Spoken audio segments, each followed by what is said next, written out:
அனைத்திந்திய அண்ணா திராவிட முன்னேற்ற கழக சட்டமன்ற கட்சியை சார்ந்த 25 உறுப்பினர்களை தகுதி நீக்கம் செய்ய கோரி திரு எடப்பாடி கே பழனிசாமி அவர்கள் சார்பாக மனு அளிக்கப்பட்டது. மாண்புமிகு உறுப்பினர் திரு எடப்பாடி கே பழனிசாமி அவர்கள் அனுப்பிய 4 கடிதங்களையும் ஒவ்வொன்றையும் நான் கவனமாக பரிசீலித்தேன். முறையான ஆய்வு மேற்கொண்டேன். 13/5/2020 அன்று மேற்கூறி 21 உறுப்பினரால் செய்யப்பட்ட வாக்களிப்பு அளிப்பதாகவும் அதன் விளைவாக அந்த 21 உறுப்பினர்களுக்கு எந்த தகுதியும் இழப்பு ஏற்படவில்லை என்று திட்டவட்டமாக கூறியுள்ளதால் நான் இந்த மன்னிப்பு கோரிக்கையை ஏற்றுக்கொள்கிறேன். அதை பற்றி இப்போது எந்த கருத்து நான் சொல்ல விரும்பவில்லை. இப்போதுதான் அதை போய் நடவடிக்கை தொடங்கி இருக்கிறது. நடவடிக்கை முடியும் போது சட்ட விதிகளின்படி 4 உறுப்பினர்களும் கட்சியை சார்ந்த கொறடாவினுடைய அறிவிப்பை மீறிய காரணத்தினாலே அவர்கள் மீது நடவடிக்கை தொடங்கி பெரும்பான்மையான 21 பேர் நாங்கள் செய்து தவறு என்று அந்த கட்சியுடைய பொதுச் செயலாளர் சொன்ன பிறகு எங்களுக்கு வெளியில கட்சியில என்ன நடக்கும் என்பதை பற்றி எனக்கு கவலை இல்லை. உங்களைப் போலவே 18ஆம் தேதி காலை நான் எதிர்பார்த்துக் கொண்டிருக்கிறேன். 18ஆம் தேதி அவை கூடுகிறது. கூடுவதற்கு முன்பாக மரியாதை நிமித்தமாக நான் ஆளுநரை சந்திக்க வேண்டும். அந்த சந்திப்பை இன்னும் நிகழவில்லை. அதற்கு முன்பாகவே நீங்கள் கேள்வி கணக்கு அடிக்கணும். என்னால் பதில் சொல்ல இயலாது. 13/5/2026 அன்று மாண்புமிகு முதலமைச்சர் அவர்களால் முன்மொழியப்பட்ட அமைச்சரவை மீது நம்பிக்கை தெரிவிக்கும் தீர்மானத்தின் மீது வாக்கெடுப்பு நடைபெற்றது. அன்றைய தினம் மாலையில் அனைத்திந்திய அண்ணா திராவிட முன்னேற்ற கழக சட்டமன்ற கட்சி கொறடா பிறப்பித்த உத்தரவுக்கு எதிராக அமைச்சரவை மீது நம்பிக்கை தெரிவிக்கும் தீர்மானத்திற்கு ஆதரவாக வாக்களித்த அனைத்திந்திய அண்ணா திராவிட முன்னேற்ற கழக சட்டமன்ற கட்சியை சார்ந்த 25 உறுப்பினர்களை தகுதி நீக்கம் செய்ய கோரி திரு எடப்பாடி கே பழனிசாமி அவர்கள் சார்பாக மனு அளிக்கப்பட்டது. 27/5/2026 அன்று பேரவைத் தலைவர் அலுவலகத்திற்கு திரு எடப்பாடி கே பழனிசாமி அவரிடமிருந்து 4 கடிதங்கள் வரப்பெற்றன. மாண்புமிகு உறுப்பினர் திரு எடப்பாடி கே பழனிசாமி அவர்கள் தன் முதல் கடிதத்தில் தீர்மானத்திற்கு ஆதரவாக வாக்களித்த அனைத்திந்திய அண்ணா திராவிட முன்னேற்ற கழக சட்டமன்ற கட்சியை சார்ந்த 5 உறுப்பினர்களும், அதேபோன்று 2வது கடிதத்தில் 14 உறுப்பினர்களும், 3வது கடிதத்தில் மாண்புமிகு உறுப்பினர் திரு பாலகிருஷ்ண ரெட்டி அவர்களும், 4வது கடிதத்தில் மாண்புமிகு உறுப்பினர் திரு CV சண்முகம் அவர்களும் ஆக மொத்தம் 21 உறுப்பினர்கள் அளித்த விளக்கத்தையும் அவர்கள் வெளிப்படுத்திய மனமார்ந்த வருத்தத்தையும் கருத்தில் கொண்டு கட்சியின் பொதுச் செயலாளர் என்ற முறையில் மாண்புமிகு உறுப்பினர் திரு எடப்பாடி கே பழனிசாமி அவர்கள் அந்த வாக்களிப்பை மன்னித்துள்ளதாகவும் அதன் விளைவாக 10வது அட்டவணையின் பத்தி 2(1)(b)யின் கீழ் அளித்த அந்த 21 உறுப்பினர்களுக்கு எந்த தகுதி இழப்பும் ஏற்படவில்லை என்று மாண்புமிகு உறுப்பினர் திரு எடப்பாடி கே பழனிசாமி அவரிடமிருந்து வரப்பெற்ற கடிதங்களில் தெரிவிக்கப்பட்டிருந்தது.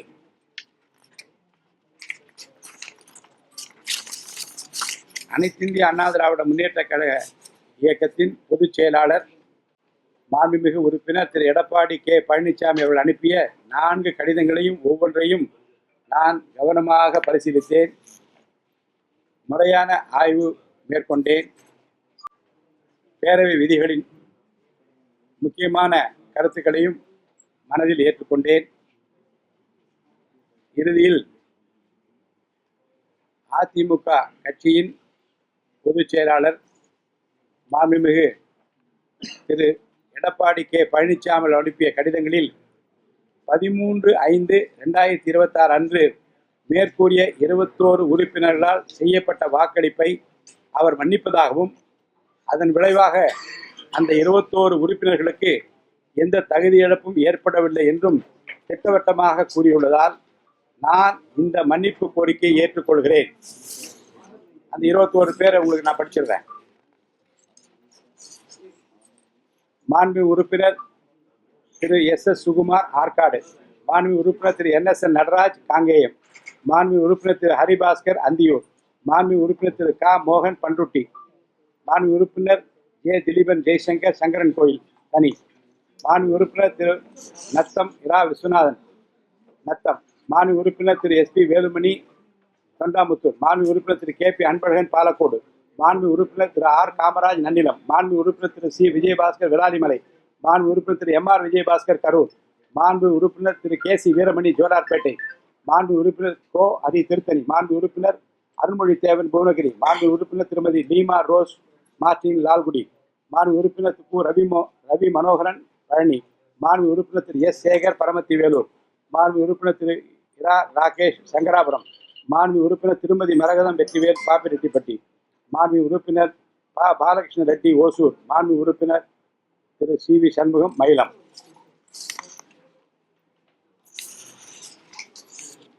அனைத்து இந்திய அண்ணா திராவிட முன்னேற்ற கழக கட்சியின் பொதுச் செயலாளர் மாண்பு உறுப்பினர் திரு எடப்பாடி கே. பழனிசாமி அனுப்பிய கடிதங்களில் 13/5/2020 அன்று மேற்கூறி 21 உறுப்பினரால் செய்யப்பட்ட வாக்களிப்பை மன்னிப்பதாகவும் அதன் விளைவாக அந்த 21 உறுப்பினர்களுக்கு எந்த தகுதியும் இழப்பும் ஏற்படவில்லை என்று திட்டவட்டமாக கூறியுள்ளதால் நான் இந்த மன்னிப்பு கோரிக்கையை ஏற்றுக்கொள்கிறேன். மேலும் 13/5/2026 நடைபெற்ற வாக்களிப்பு தொடர்பாக இந்திய அரசியலமைப்பு சட்டத்தின் 10வது அட்டவணையின் கீழ் மேற்கூறி 21 உறுப்பினர்களுக்கு எதிரான அனைத்து மேல் நடவடிக்கைகளையும் கைவிடுகிறேன்.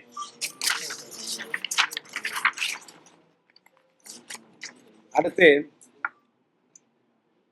25 பேர் 21 பேருக்கு பிறகு எஞ்சியிருக்கிற 4 பேர்களை பற்றி தகுதி நீக்கம் செய்ய கோரி மாண்பு உறுப்பினர் திரு எடப்பாடி கே. பழனிசாமி அவர்கள் சார்பாக மனு அளிக்கப்பட்டிருந்தது.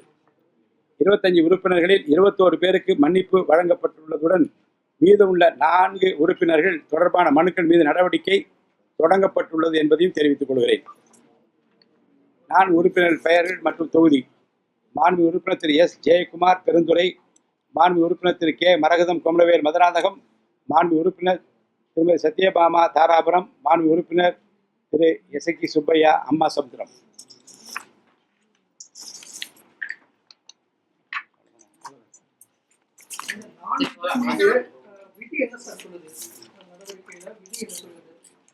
நான்கு பேர் மீதும் நடவடிக்கை தொடங்கியுள்ளது என்று சொல்லியிருக்கிறேன்.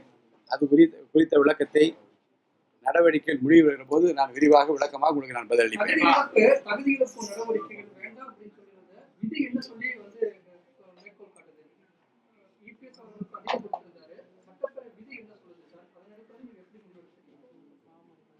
ஒரு உறுப்பினர் அந்த கட்சியினுடைய கொறடா அறிவிப்பை மறுத்து வேறு விதமாக வாக்களித்தால் அந்த உறுப்பினர் மீது அந்த கட்சியினுடைய தலைமை கடிதத்தின் மூலமாக தெரிவிக்கிற போது நடவடிக்கை எடுக்கலாம் என்று விதி சொல்லுகிறது. அந்த விதியின்படி அவள் மீது நடவடிக்கை எடுக்க வேண்டும் என்று முதல் கடிதத்தை 13/5 கொடுத்து விட்டார்கள். பிறகு 15 நாளிலிருந்து 30 நாளைக்குள்ளாக மாறுபட்ட கருத்து இருந்தால் அவருக்கு பதில் சொல்லுகிற வாய்ப்பு இருக்கிறது விதிப்படி. அந்த விதிப்படி குறிப்பிட்ட காலத்திற்குள்ளாகவே முதல்ல 5 பேருக்கு நீங்கள் மன்னிப்பு வழங்கலாம் என்று ஒரு கடிதத்தையும், அதன் பிற்பாடு 14 பேருக்கு தனி கடிதத்தையும், அதற்கு பிற்பாடு இன்னொரு கடிதத்தில் ஒரு உறுப்பினரை பற்றியும், அதற்கு பிற்பாடு இன்னொரு உறுப்பினருக்கு ஒரு கடிதத்தை பற்றியுமாக 21 உறுப்பினரை பற்றி அவர்கள் எனக்கு கொடுத்த வருத்தம் தெரிவிக்கிற மன்னிப்புக்கு ஒரு கடிதத்தை நான் ஏற்றுக்கொண்டிருக்கிறேன். எனவே அவர்கள் மீது நடவடிக்கை தேவையில்லை என்று அவர் கொடுத்த கடிதத்தை பரிசீலனை செய்து இந்த முடிவு எடுக்கப்பட்டது. அதிமுகவுடைய சட்டமன்ற குழு தலைவர் யார் அப்படின்னு முடிவு செஞ்சீங்களா? அந்த கடிதத்தையும் அவங்க கொடுத்திருந்தாங்க. இப்ப யார் சட்டமன்ற குழு தலைவர் இருப்பாங்க? அந்த பற்றிய பரிசீலனை இன்னும் ஆரம்பிக்கவில்லை. அப்படிப்பட்ட கடிதங்கள் ஏற்கனவே அளிக்கப்படவும் இல்லை. இப்போது நம் முன்னால் இருக்கிற பிரச்சனை தகுதி நீக்கம் பற்றி மாண்பு உறுப்பினர் திரு எடப்பாடி பழனிசாமி கொடுத்த கடிதத்தின் மீது இப்போது நடவடிக்கை எடுக்கப்பட்டிருக்கிறது. 4 பேர்கள் மீதான தகுதி இழப்பு மனு மீது நடவடிக்கை தொடங்கிவிட்டது என்பதை தெரிவித்தார். நம்பிக்கை கோரும் தீர்மானத்துல 25 பேர் ஒரே முடிவு தான் எடுத்து வாக்களிச்சிருக்காங்க. 21 பேர் மீது நீங்க முடிவு எடுத்துட்டீங்கன்னா அடுத்த 4 பேர் மீது எளிமையா முடிவு எடுத்துலாம். ஏன்னா ஒரே மாதிரியான முடிவு தான் எடுத்திருக்காங்க. 21 பேர் மட்டும் மன்னிச்சு விடுங்க அப்படின்னு சொல்றது எப்படி சார் கரெக்டா இருக்கும்? அதாவது 25 பேரும் நடவடிக்கை எடுக்க வேண்டும் என்று அவர்கள் 25 பேர் மீது நடவடிக்கை எடுக்க வேண்டும் முதல் கடிதம் சொல்லுகிறது. 21 பேரும் தாங்கள் செய்தது தவறு என்றும் மாறுபட்டு வாக்களி தவறு என்றும் அவர் கட்சியினுடைய பொதுச் செயலாளர் கடிதம் கொடுத்து அவர் அதை ஏற்றுக்கொண்டு யார் புகார் கொடுத்தாரோ அவரை அதை மன்னிக்க வேண்டும் என்ற கடிதத்தையும் கொடுத்த பிறகு சட்ட விதிகளின்படி சட்டப்பேரவை விதிகளின்படி அதை மன்னிக்க வேண்டிய பொறுப்பில் நான் இருக்கிறேன். முறைப்படி சட்டப்படி இது செய்திருக்கிறேன். தகுதி இழப்புன்னா அவங்க எதுவும் தேர்தல் எதுவும் போட்டியிட முடியாத அதை பற்றி இப்போது எந்த கருத்தை நான் சொல்ல விரும்பவில்லை. இப்போதுதான் அதற்கு நடவடிக்கை தொடங்கி இருக்கிறது. நடவடிக்கை முடியும் போது தகுதி இழப்பா இல்லையா என்பதை பற்றி நான் முடிவு செய்த பிறகு இந்த கேள்வியை கேளுங்க, நான் பதில் சொல்றேன்.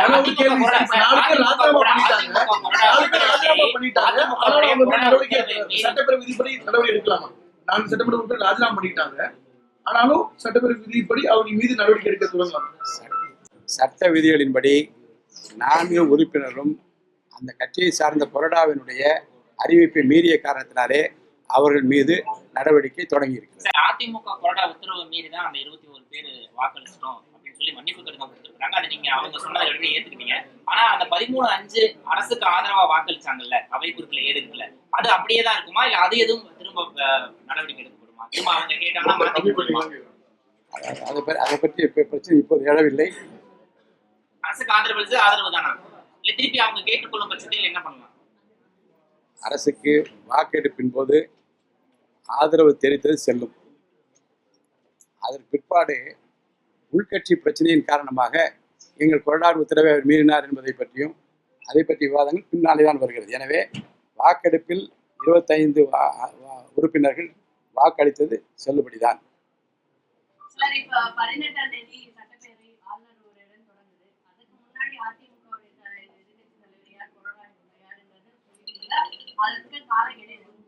காலக்கெடு எதுவும் கிடையாது.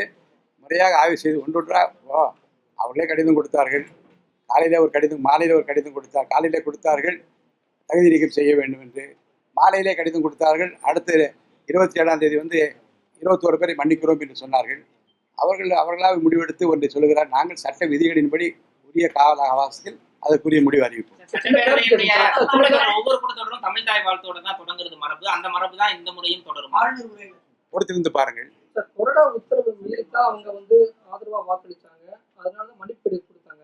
அப்ப கொறடா எப்படி முடிவு செஞ்சுட்டோங்கிற மாதிரிதான மீனிங் சார்?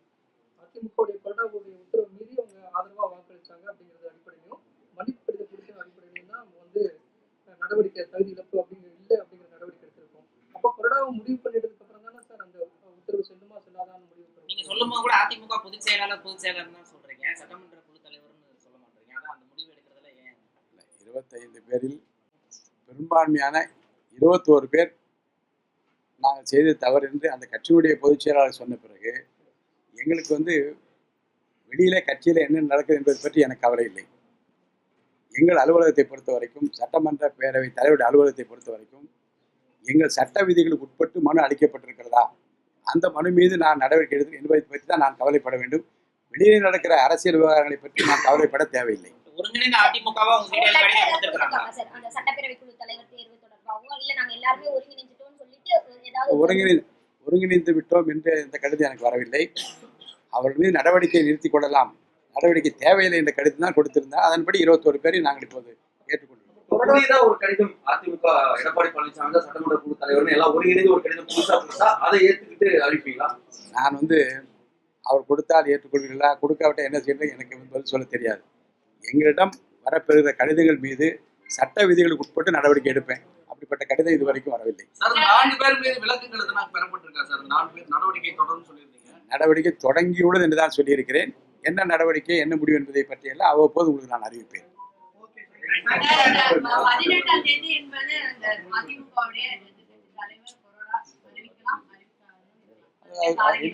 காலக்கெடு எதுவும் கிடையாது.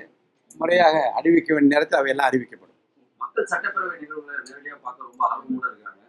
உங்க வாயிலிருந்து நேரடியா ஒளிபரப்பு செய்யணும்னு ஏதாவது உறுதி கொடுத்தீங்களா மக்களுக்காக? இல்லை, நிச்சயமாக அந்த வாக்கெடுப்பு நிகழ்வு நடந்த பிறகு தமிழ்நாடு முழுவதுமிருந்து மிகப்பெரிய பாராட்டுகள் எங்கள் அலுவலகத்துக்கு வந்தது. இதே போன்று ஒளிபரப்ப வேண்டும் என்றெல்லாம் அவர்கள் தெரிவித்திருக்கிறார்கள். எல்லாம் தங்கள் தேர்ந்தெடுத்து அனுப்பியிருக்கிற மாண்பு உறுப்பினர்கள் சட்டசபையிலே எப்படி நடந்து கொள்கின்றார், என்ன பேசுகின்றார்கள் என்பதை பற்றியெல்லாம் தெரிந்து கொள்ள மக்கள் ஆர்வமாக இருக்கிறார் என்பதை நாங்கள் தெரிந்து கொள்ள முடிந்தது. பல கடிதங்களும் தொலைபேசி வாயிலாகவும் பல கருத்துக்கள் பரிமாறப்படுகிறது. உரிய நேரத்தில் அதை பற்றி உரிய முடிவை எடுத்து உங்களுக்கு நான் அறிவிப்பேன். ஆளுநர் உரைக்கான தயாரிப்புகள் அனுப்பப்பட்டு விட்டதா? ஆளுநர் கரெக்ஷன் சொல்லியிருக்காரா? 18ஆம் தேதி ஆளுநர் உரை துவங்குகிறது. வருகிற போது எல்லா விவரங்களும் உங்களுக்கு தெரிய வரும். ஆளுநர் முழுமையா வாசிப்பாரு அப்படின்னு நம்பிக்கை இருக்குங்களா? கடந்த காலங்களில் ஒரு முரண்பாடுகள்லாம் இருந்ததை பார்க்க முடியுது. இந்த ஆட்சி அமைந்ததுக்கு பிறகு ஒரு சுமூகமா இருக்க மாதிரி பார்க்க முடியுது. இருந்தாலும் அது சரியா இருக்குங்களா? உங்களைப் போலவே 18ஆம் தேதி காலை நான் எதிர்பார்த்து கொண்டிருக்கிறேன். இதுவரைக்கும் எந்த கரெக்ஷன்ஸும் வரல ஆளுநர் மாளிகையில இருந்து புரிஞ்சுக்கலாமா சார்? என்னங்க? இதுவரைக்கும் எந்த கரெக்ஷன்ஸும் ஆளுநர் மாளிகையில இருந்து வரல அப்படின்னு புரிஞ்சுக்கலாமா? அதாவது முறையாக 18ஆம் தேதி அவை கூடுகிறது. கூடுவதற்கு முன்பாக மரியாதை நிமித்தமாக நான் ஆளுநரை சந்திக்க வேண்டும். அந்த சந்திப்பே இன்னும் நிகழவில்லை. அதற்கு முன்பாகவே நீங்கள் கேள்வி கணக்கு அடிக்கணும், என்னால் பதில் சொல்ல இயலாது. இது ஒரு காப்பி எடுத்து